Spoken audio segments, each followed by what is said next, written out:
When you control how you respond, no one can manipulate you. This is where true strength begins. Emotional mastery isn't about suppressing your feelings or pretending you don't feel pain. It's about owning your reactions so completely that external forces lose their power over your internal peace. This is what separates those who crumble under pressure from those who rise in the face of adversity. Because when your emotions are out of your control, your life is out of your control. But once you learn to regulate your emotions, you reclaim the steering wheel of your life. Every day people are pulled like puppets by others' words, attitudes, and opinions. A single insult can derail an entire week. A small rejection can create self-doubt that lingers for months. That is the danger of giving emotional access to people who don't deserve it. When your emotional state is dependent on how others treat you, you are not free, you are enslaved. People can manipulate you, provoke you, and use your feelings against you. They know what buttons to push, and every time they push them, they watch you break. That's not weakness because you feel. That's weakness because you've never trained yourself to respond rather than react. Emotional mastery is the shield that makes you untouchable.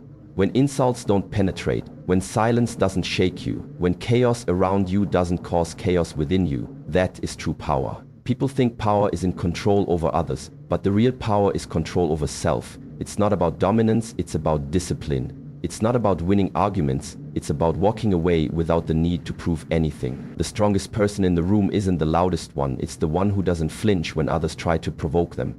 That calm, grounded presence, that's what emotional mastery gives you. This doesn't mean you stop feeling. It means you feel fully, but you choose how to express it.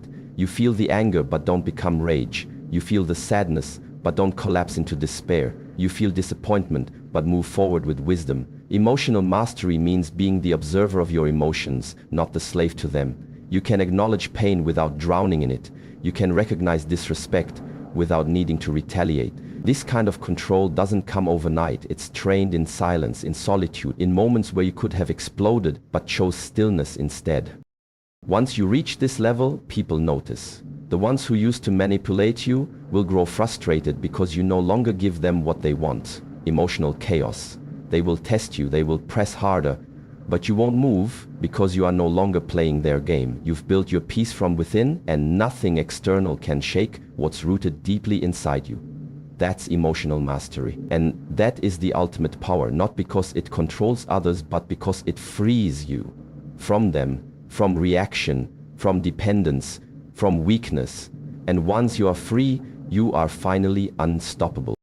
Silence is often misunderstood. People confuse it with weakness, with submission, with having nothing to say. But silence, when chosen with intention, is one of the most powerful weapons a person can wield. It's not the silence of fear, it's the silence of control. It's the calm in the eye of the storm, the pause that disarms chaos. When emotions run high, when tension fills the room, it is not the loudest voice that wins.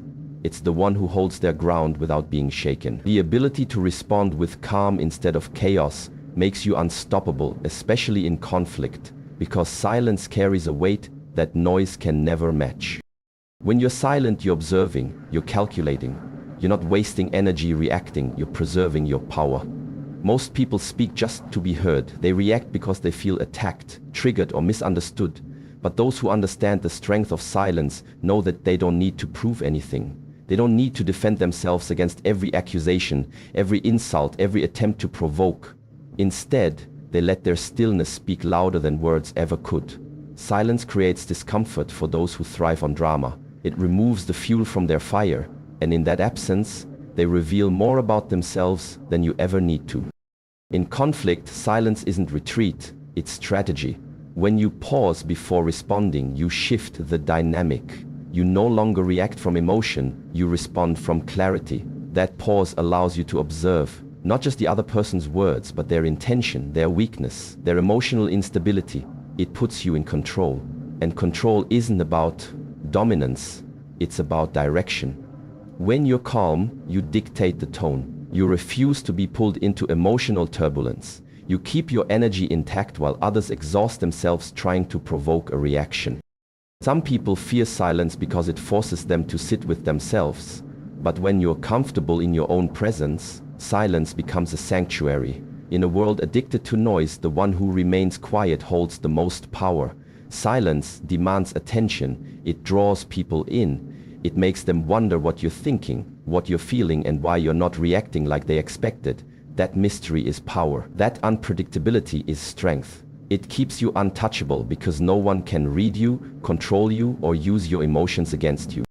You don't have to respond to every insult. You don't have to engage every battle. Not every opinion deserves your voice, and not every conflict deserves your energy. Your silence, when chosen wisely, protects your peace and elevates your presence. It's not about being passive, it's about being precise. It's about knowing when to speak and when to let silence say everything. The loudest response isn't always the most powerful. Sometimes, the strongest move is no move at all.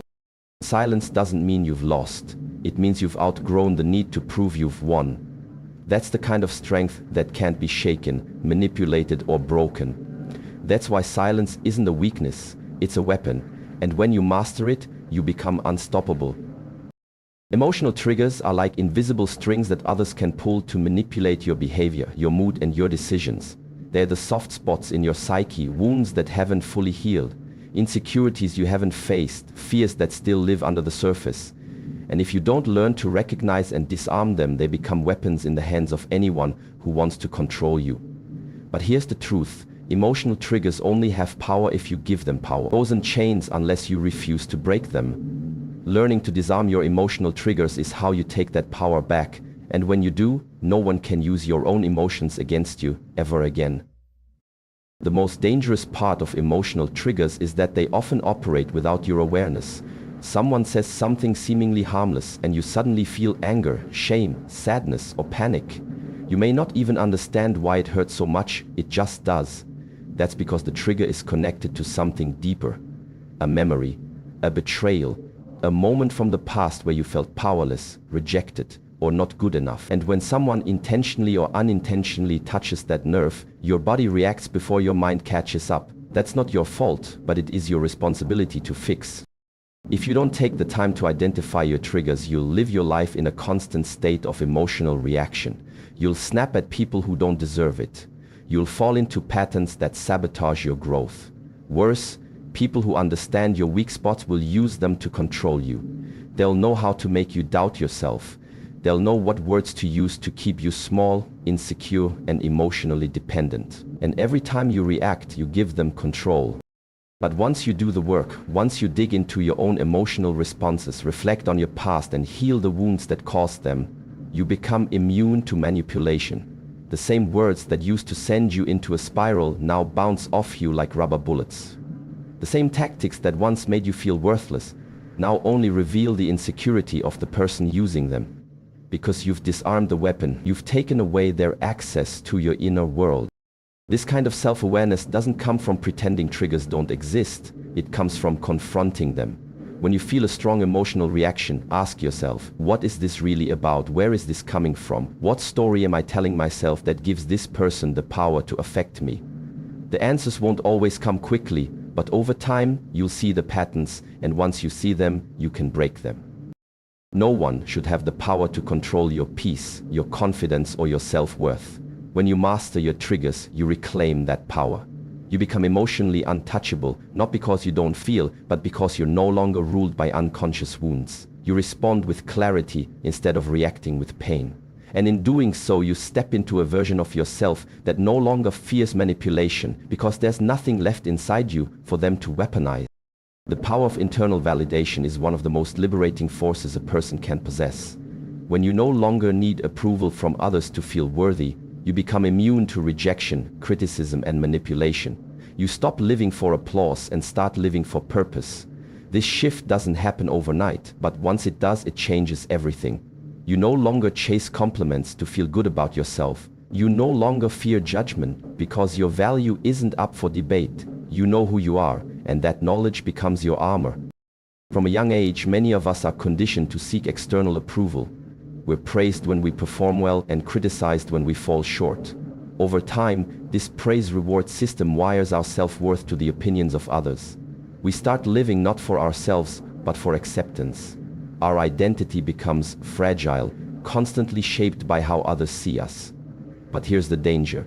When your sense of self depends on external validation, you give away your power. You let strangers dictate how you feel, you become a prisoner to their praise and a victim of their rejection. Internal validation breaks that cycle. It's the ability to affirm yourself without needing anyone else to do it for you. It means looking in the mirror and saying, I am enough, even when the world says otherwise. It means staying grounded in your truth when others misunderstand you. It means recognizing your own growth, even if no one claps for it. This kind of self-trust is rare, but once it's built, it becomes unshakable. Because when your worth comes from within, no one can take it from you. Criticism loses its sting when you're not seeking validation in the first place. You can receive feedback without falling apart. You can hear someone's opinion without questioning your value. Even rejection, which once felt like a dagger, becomes just another redirection. When you no longer crave approval, rejection becomes information, not devastation. You begin to understand that not everyone will like you, and that's perfectly okay. Their opinion doesn't change your reality. It doesn't touch your core, because your core is built on your own understanding of who you are. Living from internal validation gives you freedom. You make decisions based on your values, not others' expectations. You speak your truth without censoring yourself for the comfort of others. You walk into rooms without needing to be liked, and that very confidence is what earns respect. Ironically, when you stop needing approval, people begin to give it more freely. Why? Because self-assurance is magnetic. People are drawn to those who don't beg for validation but instead radiate it from within. Internal validation isn't arrogance, it's clarity. It's knowing your strengths, owning your flaws, and not needing anyone else to co-sign your worth. It's the foundation of real self-love, the kind that doesn't crumble under pressure. And in a world that's constantly trying to define you, internal validation is your way of saying, I already know who I am. That is power, quiet, steady, and unbreakable. Reaction is slavery, response is freedom. This simple truth separates those who are controlled by life from those who command it. Every day you are faced with moments that challenge your patience, test your values, and provoke your emotions. And in those moments you have two choices: react impulsively or respond consciously. The first enslaves you to your emotions, while the second empowers you with clarity and control. Reaction is the knee-jerk impulse that comes from unexamined emotion. It's raw, fast, and often regrettable. It happens when your buttons are pushed and your wounds are exposed. You lash out, you withdraw, you say things you don't mean, or you make decisions you can't take back.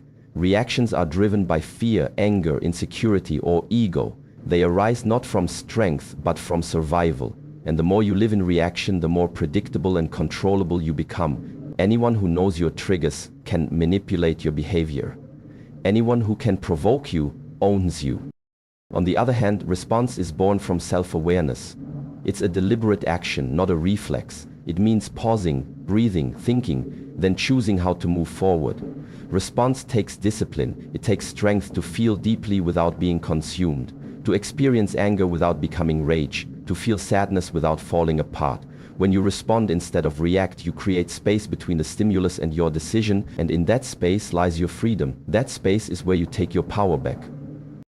Self-awareness is the foundation of this transformation. You cannot respond with clarity if you don't know yourself, your triggers, your wounds, your emotional patterns. When you begin to observe yourself in the heat of the moment, you gain insight into your own mind. You notice what provokes you, what makes you tense, what stories you tell yourself when you feel threatened. With that awareness, you no longer act out of habit, you begin to act with purpose.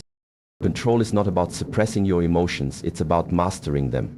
You can still feel everything fully: pain, disappointment, even rage, but you don't let those emotions hijack your actions. You own them instead of letting them own you.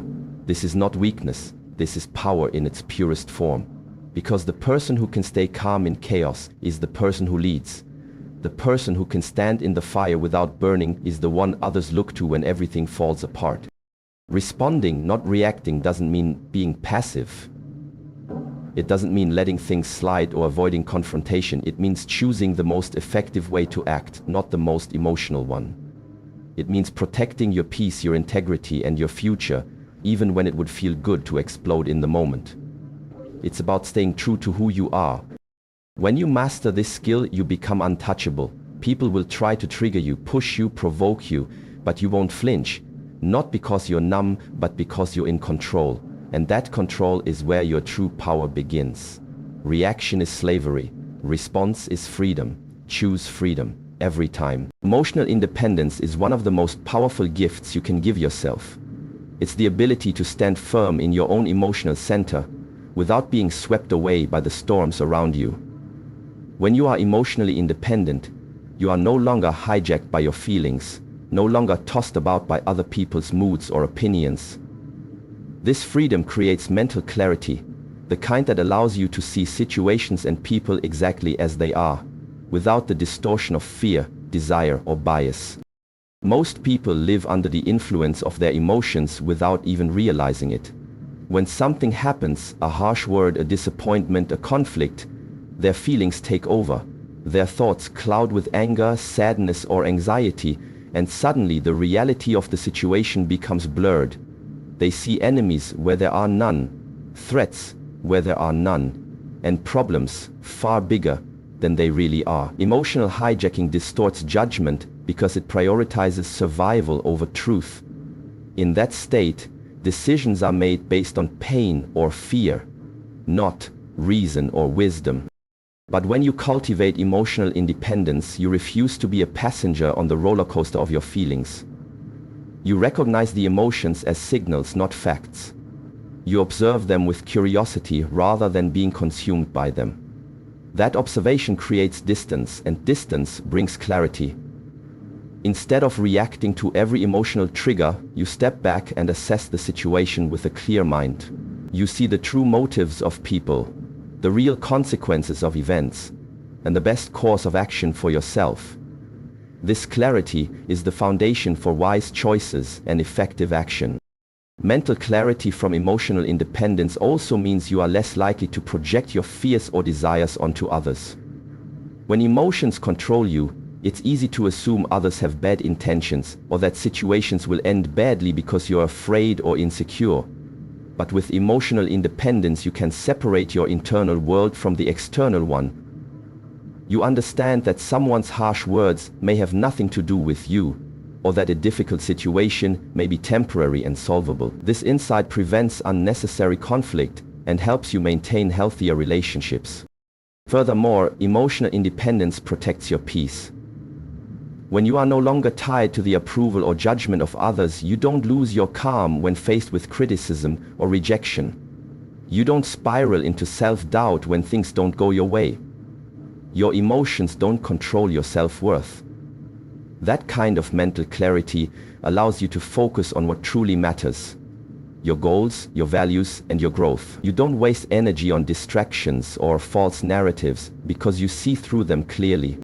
This clarity isn't something you gain overnight. It requires practice, patience, and self-awareness. It means training yourself to notice when emotions rise and choosing not to act on impulse. It means reflecting on your feelings to understand what's underneath them. It means accepting that not every emotional wave needs to dictate your reality. Over time, this practice rewires your mind and heart. You become someone who responds calmly, thinks strategically, and acts with purpose. When emotional independence leads to mental clarity, you live a life of freedom and truth. You navigate challenges with calm confidence and build connections based on understanding rather than reaction. You become the master of your inner world, and in doing so, you unlock the power to shape your outer world. The journey to emotional independence and mastery is not always easy, but it is undeniably worth every effort. When you learn to control your responses, disarm your triggers, embrace silence as strength, and validate yourself from within, you step into a power that no one can take away. This power grants you mental clarity, frees you from the chaos of emotional hijacking, and allows you to see the world and yourself with unshakable truth. True freedom comes not from controlling others, but from mastering your own inner world. And once you claim that freedom, you become unstoppable. No one can control your emotions again, because you have become the master of your own peace and power.